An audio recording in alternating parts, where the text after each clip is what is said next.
ng Diwata Paris sa Korea? Sure, why not, di ba? Kung bibigyan ako ng pagkakataon na kaya naman namin magtayo doon, bakit hindi, di ba?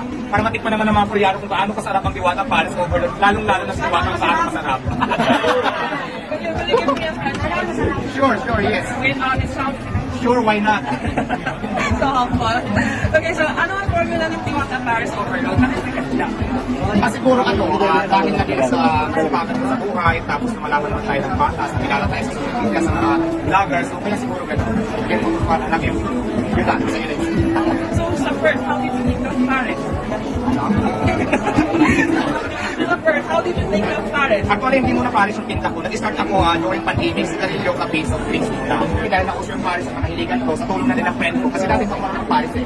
Friend akong friend na magaling magluto, lalo-lalo na sa Paris. Doon ko na-adapt yung pagpaparis ko. Habang nagluluto siya, magkasama kami, pinag-aaralan ko. So, kami kayo wala ng friend ko. So, nag-adapt yung magluto sa Paris sa kanya. So, long na story. I hope I have chance to taste your Paris. Sure. Siguro sa June ko kasi ngayon wala akong Paris dahil sa opening pa lang namin ngayon, grand opening namin sa June sa susunod na linggo.